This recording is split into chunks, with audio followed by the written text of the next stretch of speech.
5টা বাজে আর আমরা আমাদের হাউসবোট থেকে মাত্র বের হলাম। বন্ধুর পেছনে দেখতে পাচ্ছেন আমাদের ব্যাকবেঞ্চার এক্সপ্রেস হাউসবোট, যেটিতে করে আমরা ঘুরছি টাঙ্গর হাওর। আর আমার পেছনে ওই যে মেঘালয়ের পাহাড়, পুরো মেঘ ভর্তি। তো এখন আমরা বাইকে করে যাব হচ্ছে লাকমাছড়া। কত লাকমাছড়া ভাই? আমরা যাওয়া 150 টাকা। সময় কতক্ষণ দেন ওখানে? সময় আপনারা আধা ঘন্টা না? টেকেরঘাট থেকে একটি বাইক ভাড়া নিয়ে আমরা এখন রওনা দিচ্ছি লাকমাছড়া উদ্দেশ্যে। বর্ডার ঘেঁষে বহমান এই ছড়ায় হেঁটে যেতে সময় লাগবে আনুমানিক 25 থেকে 30 মিনিটের মতো, আর বাইকে করে সর্বোচ্চ 8 থেকে 10 মিনিট। অবশেষে চলে আসলাম লাকমাছড়া। এই যে দেখতে পাচ্ছেন আমাদের মতো কিন্তু অনেক টুরিস্ট এসেছে এইখানে। বন্ধুরা আমরা চলে আসলাম লাকমাছড়া। এই যে দেখেন এখানে বেশ কিছু দোকান রয়েছে, আর একদম সীমান্তের পার ঘেঁষে এই জায়গাটি। আপনি যদি একটু লক্ষ্য করেন দেখবেন এগুলো সব মেঘালয়ের পাহাড়, এবং এই যে মাঝখানে যে রাস্তাটা গিয়েছে এটা কিন্তু ভারতের রাস্তা। এগুলা কি এই পাথর পাইছো কি? এগুলা মানে এখানেই পাইছো? কাইটা কাইটা বানাইছো? আমাদেরকে বাইকে এইখানে নামিয়ে দেওয়া হয়েছিল এবং আমরা হেঁটে হেঁটে যতদূর সম্ভব যাওয়ার চেষ্টা করছি। এই যে এখানে দেখেন ভারতের বিএসএফ এর একটা ক্যাম্প রয়েছে। ওই যে দূর থেকে একটা ছড়া প্রবাহিত হচ্ছে জাস্ট এই রুটটা ধরে। পানিগুলো প্রচুর পরিমাণে ঠান্ডা, মূলত এই পানিতে পা ভেজাতে এবং ছবি তোলার জন্য সবাই এই জায়গাটিকে বেছে নেয়। লাকমাছড়া ঘুরে মাত্র আমরা চলে আসলাম আবারও টেকের ঘাটে। আর আমাদের বোটটা ওই যে দূরে রাখা আছে, দেখেন ওই যে আমাদের ব্যাকবেঞ্চার এক্সপ্রেস। আর এই যে দেখেন কিছুটা সামনে গেলেই আপনারা দেখতে পাবেন সেই নীলাদ্রি লেক। কল্পনার চেয়েও সুন্দর সেই নীলাদ্রি লেক, যেটা বাংলাদেশের সুইজারল্যান্ড বলা হয় মূলত এই জায়গাটিকে। এই যে এখানে ছোট ছোট বেশ কয়েকটা পাহাড়ি টিলা আছে এবং এটার ঠিক পাশেই শহীদ সিরাজ লেক। আপনারা যখন টেকের ঘাটে আসবেন প্রথমে চলে যাবেন লাকমাছড়া, তারপর সেখান থেকে যখন রোডটা একটু কমে যাবে তখন এই নীলাদ্রি লেকটা ঘোরার চেষ্টা করবেন, তাহলে অবশ্যই ভালো লাগবে। এবং বিশেষ করে পেছনে যে লেকটা আছে এই লেকে কিন্তু কায়াকিংয়ের ব্যবস্থা আছে বা বোট রাইডিংয়ের ব্যবস্থা আছে, তো এটা করতে পারেন, ভালো লাগবে। সন্ধ্যা বাজে 7টা আর আমরা লাকমাছড়া এবং এই নীলাদ্রি লেক ঘুরে আবারও চলে আসলাম আমাদের ব্যাকবেঞ্চার এক্সপ্রেস হাউস বোটে। সন্ধ্যার নাস্তা চলে এসেছে, ঝালমুড়ি। সবাই মিলে আড্ডা দিচ্ছি আর ঝালমুড়ি খাবো এখন। মাত্র আমরা সন্ধ্যার নাস্তা ঝালমুড়ি শেষ করলাম, সাথে সাথেই চলে আসছে চা। হাউস বোটে আসলে খেতে খেতে আপনি ক্লান্ত হয়ে যাবেন, এরকম একটা বিষয়। আমাদের রাতের খাবার চলতেছে লবিতে বসে আর কি, সবাই একসাথে মিলে। আইটেমে আছে ভাত, হাঁসের মাংস, ভেজিটেবল।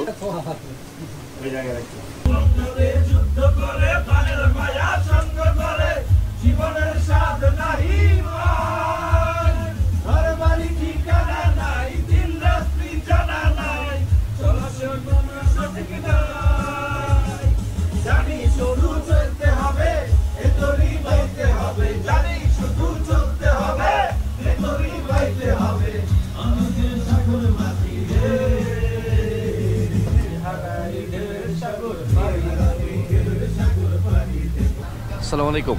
সুনামগঞ্জ আজ আমাদের দ্বিতীয় দিন, এখন বাজে সকাল 9টা। আমার পেছনে দেখতে পাচ্ছেন এই আমাদের ব্যাকবেঞ্চার এক্সপ্রেস, যেটাতে করে আমরা ঘুরছি টাঙ্গর হাওরে। আর গতকাল রাতে কিন্তু আমরা স্টে করেছিলাম টেকের ঘাটে, খুব সম্ভবত ভোর 5টার দিকে সেখান থেকে আমাদের বোট ছেড়ে আসে এবং অলরেডি আমরা চলে এসেছি এই যে পেছনে যে এয়ারপোর্টটা, এটার নাম হচ্ছে শিমুল বাগান। তো আমরা এখন শিমুল বাগানের প্রবেশ টিকিট কিনলাম 30 টাকা দিয়ে। এই হচ্ছে সে শিমুল বাগান। মানে আপনি চারপাশে যত দূর কিন্তু আপনার চোখ যায় শুধু এগুলো সব কিন্তু শিমুল গাছ। এবং এখানে বেশ কিছু সাদা ঘোড়া আছে, যে ঘোড়ায় করে পুরো বাগানটা ঘুরে দেখা যাবে। শিমুল বাগানে আপনারা যারা শিমুলের ফুল দেখতে আসতে চান, মানে পুরো রক্তবর্ণ শিমুল, তো সেটার জন্য আপনাকে ফেব্রুয়ারি মাসের দিকে আসতে হবে। আর এছাড়া আমরা যেই সময়টা আসছি এই সময়টা মূলত বর্ষাকাল, এবং এই সময়টাতে পুরো শিমুল বাগান আপনি কিন্তু সবুজের সমারোহ দেখতে পাবেন। কত করে ঘোরা এগুলো উঠতে? রাউন্ড কয় টাকা? 150 টাকা। তো আশরাফুল আমাকে ভিডিও করে দিচ্ছে, ঘুরতেছি শিমুল বাগানে আশরাফুলের ঘোরাই করে। ঘোড়ার নাম কি? সিনবাদ। ও আশরাফুল সিনবাদ ঘোরাই করে যাচ্ছি। তো শিমুল বাগানে ঘোড়ায় চড়ে পুরো শিমুল বাগানটা ঘুরে দেখতেছি। মোবাইল দিয়ে ছবি তুলে দিবা? আচ্ছা, আসছি যখন সিটটা রেখে যাই। ও কি ছবি তুলছো, সেরা সেরা। আশরাফুলের ঘোড়ায় করে চলে আসছি আমরা আমাদের বোটে। ওই যে শিমুল বাগান। বন্ধুরা, আমরা শিমুল বাগান ঘুরে অলরেডি চলে এসেছি আমাদের বোটে। আমরা খুব সম্ভবত এখন এইখান থেকে ওই যে বারিক্কা টিলাটা যাব। বারিক্কা টিলা আরেকটা সুন্দর স্পট টাঙ্গুয়ার হাওরের। আর একটু যদি খেয়াল করেন পার্শ্ববর্তী যত পাহাড়গুলো আছে এগুলো কিন্তু সব মেঘে ঢেকে আছে। তো শিমুল বাগান থেকে আমাদের বোট অলরেডি ছেড়ে দিয়েছে, আর সকালে নাস্তার পর্ব কিন্তু শুরু হয়ে গিয়েছে। আইটেমে আছে চিকেন আকনি। আমাদের সকালের নাস্তার পর্ব শেষ, এখন চা দিয়ে দেওয়া হচ্ছে সবাইকে। জাস্ট দেখেন এরকম একটা পরিবেশে চা খাচ্ছি। আমরা অলরেডি বারিক্কা টিলা চলে আসছি, আর ওই যে দূরে বেশ কয়েকটা ঝর্ণা দেখা যাচ্ছে এবং ভালোই পানি আছে। আমরা এখন বের হয়েছি বারিক্কা টিলা যাওয়ার উদ্দেশ্যে। যাওয়া আসা 200 টাকা, 100 টাকা। দুইজন লোক 200 টাকা। আসা না 100 টাকা ছিল? না না, দুইজন লোক যাওয়া আসা 150 টাকা নিয়ে। আচ্ছা ঠিক আছে, আচ্ছা ঠিক আছে। না সামনে সামনে আমরা এখন বাইকে করে যাচ্ছি। হ্যাঁ, এটা মধ্যে উঠান ভাই। না ভাই সামনে। বিসমিল্লাহ।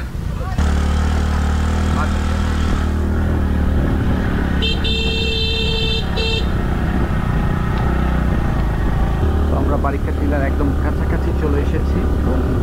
এই যে সামনে যে নদীটা দেখতে পাচ্ছেন এটাই সেই জাদুকাটা নদী। আর আমরা বারিক্কা টিলার একদম টিলায় চলে যাব।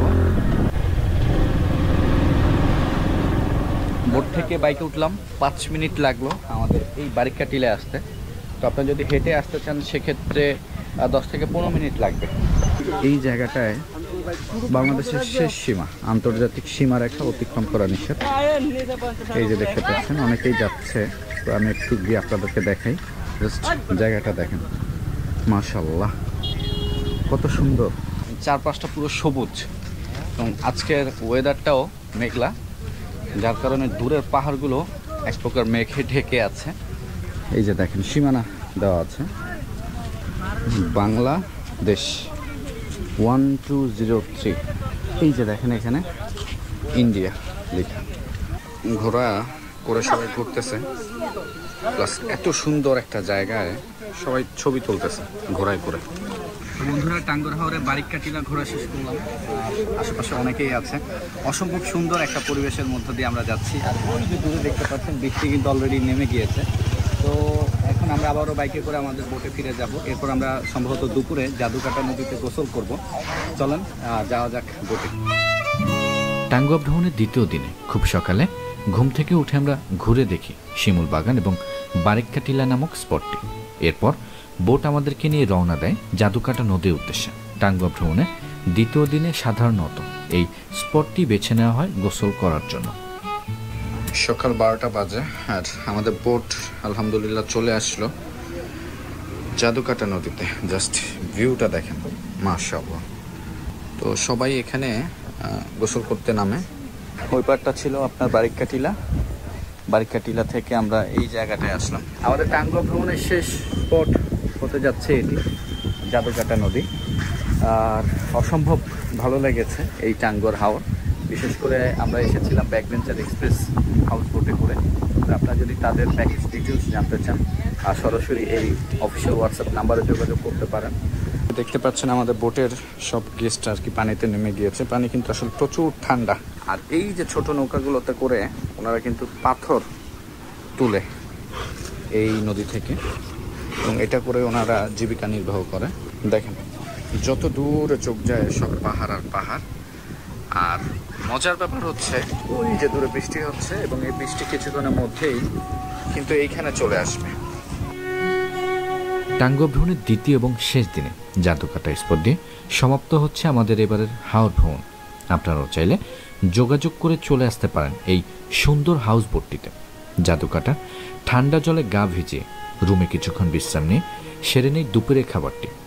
সব কিছু ঠিক থাকলে সন্ধ্যা নাগাদ আমরা পৌঁছে যাব আবারও সেই সুনামগঞ্জের বৈঠাখালী ঘাটে, যেখান থেকে আমাদের এই বোট যাত্রা শুরু হয়েছিল।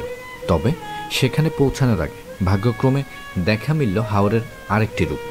তো বন্ধুরা দেখেন হাওরের জাস্ট এই জায়গাটা কিন্তু একদম পরিষ্কার, যদিও আকাশ মেঘলা।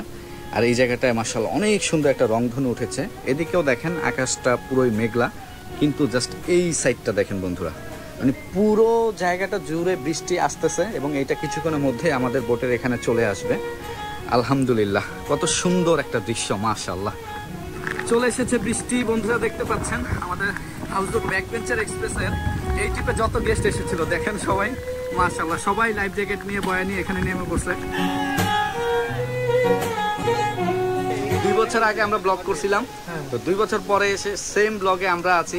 সেম শেষের সাবজেক্টটা এইভাবে যাচ্ছে, বৃষ্টি হইতাছে। হ্যাঁ,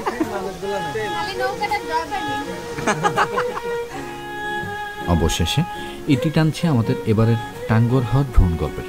ভিডিওটি কেমন লাগলো অবশ্যই কমেন্ট করে জানাবেন এবং কে কোথায় থেকে আমার নিয়মিত ভিডিও দেখেন সেটিও জানাতে ভুলবেন না।